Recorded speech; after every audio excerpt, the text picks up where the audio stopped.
Welcome to Lives of the Eminent, a podcast where we delve into the fascinating stories of history's most remarkable individuals.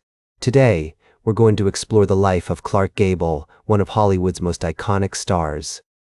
Born on February 1, 1901, in Cadiz, Ohio, Clark Gable would rise from humble beginnings to become a household name, captivating audiences with his rugged charm and undeniable talent. His early years were marked by tragedy when his mother, Adeline Hershelman, passed away just 7 months after his birth. This event would have a profound impact on Clark's life, shaping his relationships and informing his future choices. His father, William Henry Gable, a farmer and oil well driller, worked tirelessly to provide for Clark and his older sister Mary.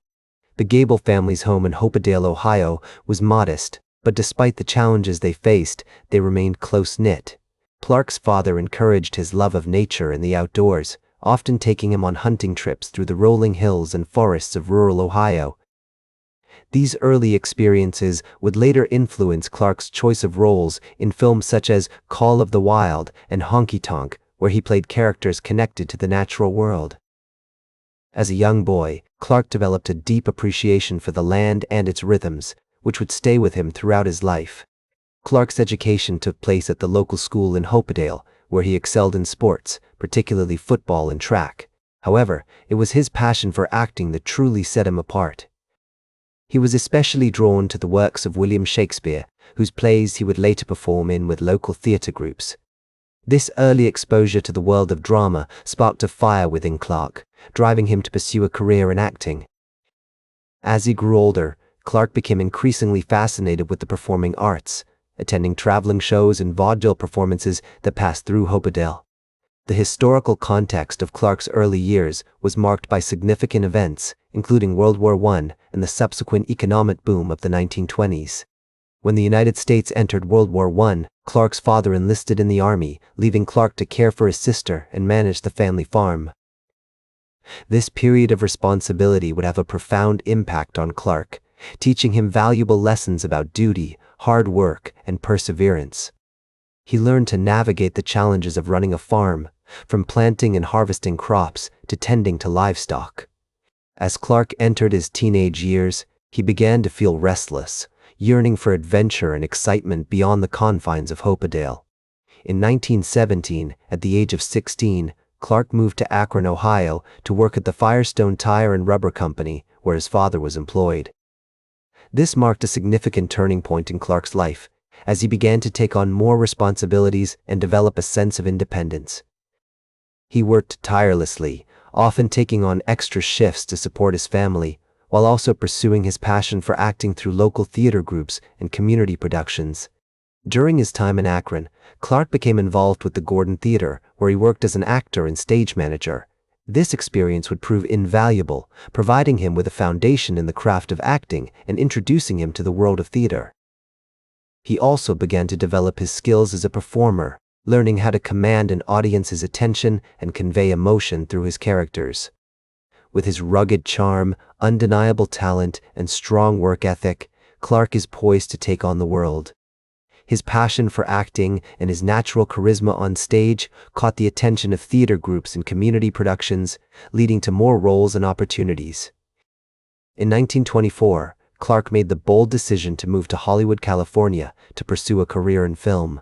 With only $50 in his pocket, he arrived in Los Angeles with a dream and a determination to succeed.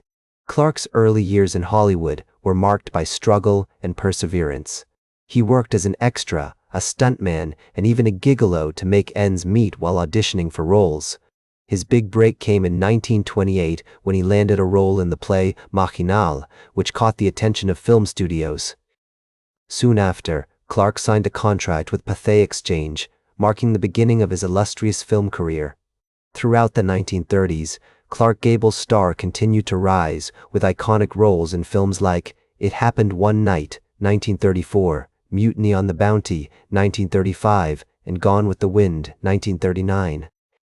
His portrayal of Rhett Butler in Gone with the Wind cemented his status as a Hollywood legend, earning him an Academy Award nomination for Best Actor.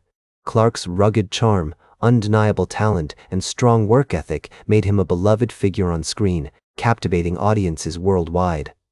As Clark's career soared, he became known for his distinctive voice, charming smile, and unmistakable presence on screen.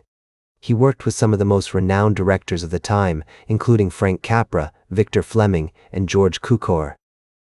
His collaborations with these directors resulted in some of the most iconic films of the era, showcasing Clark's versatility as an actor and his ability to bring complex characters to life. During World War II, Clark Gable enlisted in the U.S. Army Air Forces, serving as a gunner on a B-17 bomber. His experiences during the war had a profound impact on him, and he was awarded the Distinguished Flying Cross for his bravery. After the war, Clark returned to Hollywood, continuing to act in films like The Hucksters, 1947, and Mogambo, 1953. His love of nature and the outdoors, instilled by his father, influenced his choice of roles in films like Call of the Wild and Honky Tonk. His passion for acting, sparked by his early exposure to Shakespeare's plays, drove him to pursue a career in Hollywood. With his rugged charm, undeniable talent, and strong work ethic, he captivated audiences worldwide, leaving an indelible mark on the world of cinema. As Clark's career soared, his personal life became increasingly complicated. He was married 5 times, with each marriage bringing its own set of joys and struggles. His first marriage to Rhea Franklin, a wealthy widow, 17 years his senior, ended in divorce after only a few months. His second marriage to Maria Langham, also known as Rhea, lasted from 1931 to 1939, but ultimately ended due to Clark's increasing fame and the pressures it put on their relationship. One of the most significant relationships in Clark's life was with actress Carole Lombard, whom he married in 1939. The two met on the set of the film No Man of Her Own in 1932, but they didn't start dating until several years later. Their marriage was marked by a deep love and mutual respect for each other, and it's often cited as one of the happiest periods of Clark's life. Tragically, Carole Lombard's life was cut short when she died in a plane crash on January 16, 1942, while returning from a war bond rally. Clark was devastated by her death and went into a period of deep mourning. He was so grief-stricken that he considered quitting acting altogether, but eventually he found solace in his work and continued to act in films. After Carole's death, Clark married Sylvia Ashley, a British actress, in 1949, but this marriage also ended in divorce after only a few years. His 5th and final marriage was to Kay Williams, a former model, whom he married in 1955 and remained with until his death in 1960. In addition to his marriages, Clark's personal life was also marked by struggles with fame and the pressures of being a Hollywood icon.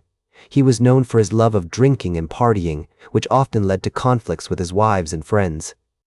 Despite these challenges, Clark remained a beloved figure in Hollywood, and his iconic status continued to endure even as he navigated the complexities of his personal life.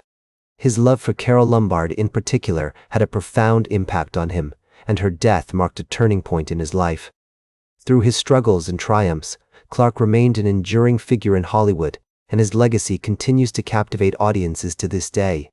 In the final years of his life, Clark Gable continued to act in films, although at a slower pace than during the height of his career.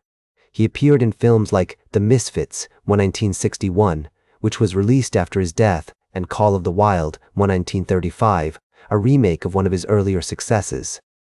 Despite his declining health, Clark remained committed to his craft, and his love for acting continued to drive him until the very end. That's all for today's biography with Plutarch. Remember to like, share, and subscribe. And until next time, remember that understanding the lives of remarkable individuals helps us better understand ourselves.